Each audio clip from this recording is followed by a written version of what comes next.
सभी साथियों को नमस्कार। स्वागत है आपका अपनी इस बेहद शानदार जानदार और लाजवाब चैनल माही कॉमर्स क्लासेस पर। तो स्टूडेंट, आज हम जो आपको टॉपिक पढ़ाने वाले हैं वो हमारा फाइनेंशियल स्टेटमेंट सेकंड, जिसको हम बोलते हैं विद एडजस्टमेंट। तो इसमें हम आपको कुछ आज एडजस्टमेंट के बारे में बताएंगे। ये जो टॉपिक है हमारा फाइनेंशियल स्टेटमेंट सेकंड, जिसमें हमारी कुछ एडजस्टमेंट है विद एडजस्टमेंट,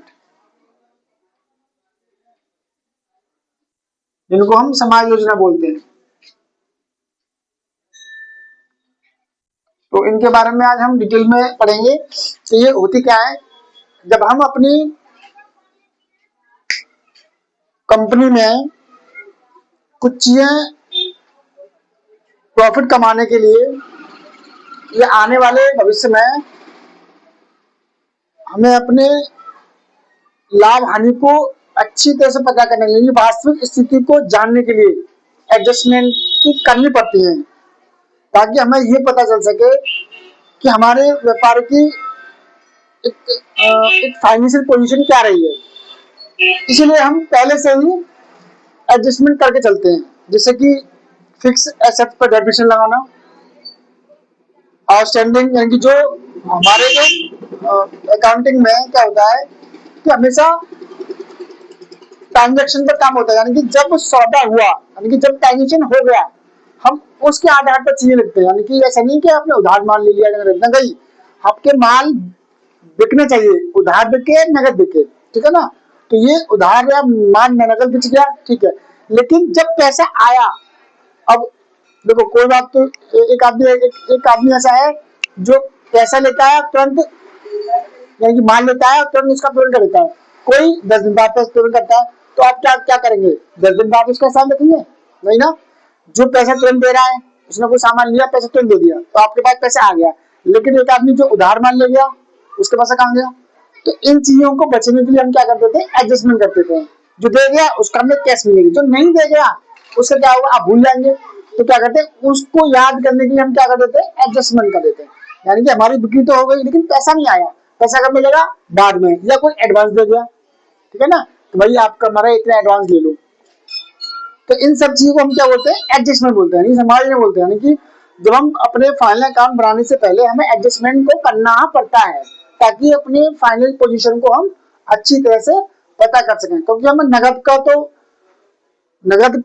का तो हमें कोई भी हिसाब किताब कहीं भी कुछ भी लगा करना नहीं पड़ता, सीधे पैसा आया पैसा आ गया। लेकिन उधार वालों को हमें सब लेकर करना पड़ता है, सब लिखना पड़ता है, किस व्यक्ति से कितना उधार अब आया। तो हम भी उधार लेते हैं, सामने वाला हमसे लगाने की, माल खरीदने वाला भी उधार लेता है, माल बेचने वाला भी उधार माल बेचता है।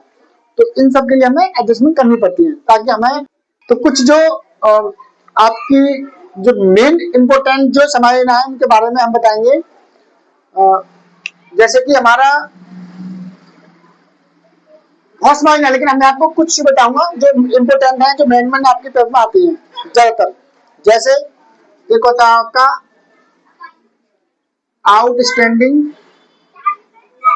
एक्सपेंसेस, इसको हम बोलते हैं अदत्त व्यय, ठीक है ना। अब ये क्या होता है? अदत्त व्यय क्या होता है, इसको हम डिटेल में समझें कि ऐसा उधार का पैसा जो किससे मिलना बाकी है, ठीक है ना। हमने किसी का काम करना है, ठीक है ना, हमने काम कर दिया लेकिन हमें पैसा नहीं मिला। ऐसे मान के चलो कि हमने किसी का, मुझे राम का काम करना है और मैंने राम का काम कर दिया, लेकिन मुझे पैसे नहीं मिले। मुझे उसने बोला उधार ले लो, बाद में ले लेना। फिर हम क्या करते हैं? किसी से, मैं किसी दुकान पर गया और मैंने वहां से 500 रुपए का सामान लिया। मैंने क्या लिया? वहां से 500 रुपए का सामान ले लिया, लेकिन मैंने कैश उनको भी नहीं दिया, कैश नॉट पेड। मतलब मैंने काम तो कर लिया, मैंने सामान तो ले लिया, लेकिन मैंने पैसे नहीं दिए। वे क्या बाद में देने हैं, तो बाद में देने हैं वो हमारे क्या है? आउटस्टैंडिंग एक्सपेंसेस है, कि हमने सामान ले गए लेकिन पैसा नहीं दिया और हमें देना बाकी है।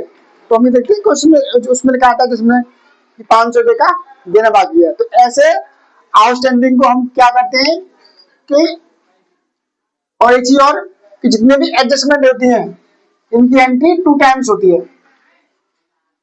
जितनी भी एडजस्टमेंट होती है इनको हम 2 बार लिखते हैं। एक बार हम कहाँ लिखते हैं, एक बार लिखते हैं हम ट्रेडिंग और प्रॉफिट लॉस में, ट्रेडिंग और प्रॉफिट लॉस में लिख सकते हैं, और दूसरा बैलेंस शीट में लिखते हैं। दिमाग चलिए आप पहला कहाँ लिखेंगे, ट्रेडिंग लॉस, ट्रेडिंग अकाउंट में या प्रॉफिट लॉस किसी एक में आएगा, और एक बैलेंस शीट में तो आता है, लेकिन प्रत्येक समायोजन की एंट्री आप 2 बार करेंगे, एक बार ट्रेडिंग अकाउंट में या प्रॉफिट लॉस में किसी एक में, और एक बैलेंस शीट में। तो आपके आउटस्टैंडिंग एक्सपेंसेस इसका लिखा कैसे होगा, आप जो भी आपकी रिलेशन है, जो भी आपका रिलेटेड एक्सपेंसेस है, जैसे मजदूरी हो तो मजदूरी कहाँ आती है आपकी ट्रेडिंग अकाउंट में, तो आप ट्रेडिंग अकाउंट में इसकी एंट्री करेंगे। सैलरी का देता है तो सैलरी कहाँ आती है आपकी प्रॉफिट लॉस में आती है, तो आप प्रॉफिट लॉस में एंट्री करेंगे। तो जो भी रिलेटिव एक्सपेंस होगा वहां पर एंट्री होगी। तो डेबिट यानी ये हमारा डेबिट में होता है, और क्या करेंगे इसको रिलेटिव एक्सपेंसेस में ऐड करना है डेबिट साइड में। मैंने डेबिट सी लिखा है कि डेबिट साइड में रिलेटिव एक्सपेंसेस में ऐड कर देना है। मान लो जैसे 500 रुपए सैलरी के अधिक रह गए, तो सैलरी कहाँ आती है आपकी प्रॉफिट लॉस में, प्रॉफिट लॉस में 500 रुपए आप जोड़ देंगे। वेजेस के 500 रुपए रह गए तो वेजेस कहाँ आती है आपकी ट्रेडिंग में आती है, ट्रेडिंग में आप जोड़ देंगे, ठीक है ना। उस तरह से आपका आउटस्टैंडिंग एक्सपेंसेस हो जाएगा। और दूसरा पहली एंट्री यहाँ हुई, दूसरी एंट्री इसकी कहाँ हुई आपकी लायबिलिटी साइड में। लायबिलिटी साइड में आप केवल इसको लिख देंगे बैलेंस शीट में, किसके नाम से, आउटस्टैंडिंग के नाम से, ठीक है ना। समझ में आ गया कि आपको जहां भी आउटस्टैंडिंग मिल दिखता है तो आपको क्या करना है कि रिलेटिव जो भी इसका संबंधित खर्चा है, जो भी इसकी आय है या जो भी इनकम है, जो भी एक्सपेंसेस हैं, जो भी खर्चे हैं, उनमें इस आउटस्टैंडिंग को जोड़ देना है डेबिट साइड में, ठीक है ना, चाहे वो ट्रेडिंग अकाउंट में हो या प्रॉफिट लॉस में हो, ठीक है ना। अगला आता है हमारा प्रीपेड एक्सपेंसेस, इसको हम बोलते हैं पूर्वगत व्यय। इसका उल्टा बिल्कुल, पहले पैसे ले लिया काम नहीं किया, ठीक है ना, एडवांस में पैसा ले लिया लेकिन काम नहीं किया हमने, ठीक है ना। यानी कि ऐसा पैसा जो पिछली किसी वर्ष का है और उसके पैसा हमें मिला नहीं है, हमने काम कर दिया या हमें काम करना बाकी है, वो पैसा ने एडवांस में ले लिया, ठीक है ना। पैसा जो हम पहले ले लेते हैं वो क्या होता है हमारा प्रीपेड में आता है। तो ऐसे को हम क्या कर लेते हैं डेबिट साइड में आएगा, ये किसके प्रॉफिट लॉस या ट्रेडिंग अकाउंट के, और क्या होगा ये, इसको हम क्या कर देंगे माइनस कर देते हैं, सब क्या हो जाएगा संबंधित ट्रेड में जो भी हमारी रिलेटिव एक्सपेंसेस होगा,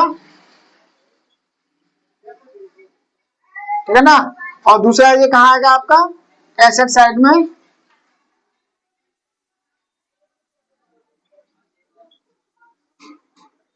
बैलेंस शीट में, ठीक है ना। आउटस्टैंडिंग का उल्टा प्रीपेड, प्रीपेड का उल्टा आउटस्टैंडिंग, ठीक है ना।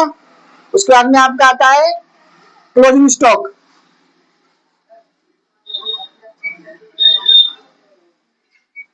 क्लोजिंग स्टॉक तो आपने कर ली होगी, हम पिछले भी फाइनेंशियल स्टेटमेंट फर्स्ट में जो विदाउट एडजस्टमेंट था उसमें एक एडजस्टमेंट होती थी क्लोजिंग स्टॉक, ठीक है ना। तो क्लोजिंग स्टॉक की एंट्री हम कहाँ करते हैं, अगर ट्रेडिंग स्टॉक एडजस्टमेंट के रूप में दे रखा है तो उसको हम कहाँ लिखते थे ट्रेडिंग अकाउंट के क्रेडिट साइड में, ठीक है ना। और दूसरा हम कहाँ लिखेंगे बैलेंस शीट में एसेट साइड में, ये इसकी एंट्री हो जाती है। साल के अंत में अनयूज्ड जो स्टॉक होता है आपका, जो माल बिकने से रह गया है, जो माल बिका नहीं है, वो आपका क्या होता है क्लोजिंग स्टॉक होता है। तो उसको हम साल के अंत में दिखाते हैं कि कंपनी के पास इतना माल बचा हुआ पड़ा, वही बचा हुआ माल अगले साल को कंपनी का ओपनिंग स्टॉक बन जाता है। जब 1 अप्रैल शुरू होता है तो वो ओपनिंग स्टॉक बन जाता है, तो 31 मार्च होती है तो वो आपका क्लोजिंग स्टॉक बन जाता है। तो इस तरह से हमने आपको 3 एडजस्टमेंट बताई है, इसमें आपकी आउटस्टैंडिंग, प्रीपेड और क्लोजिंग स्टॉक। अब नेक्स्ट वीडियो में हम आपको ऐसे कुछ और एडजस्टमेंट के बारे में बताएंगे। तो इस वीडियो में अब तक इतना ही, बहुत बहुत धन्यवाद, सभी को नमस्कार।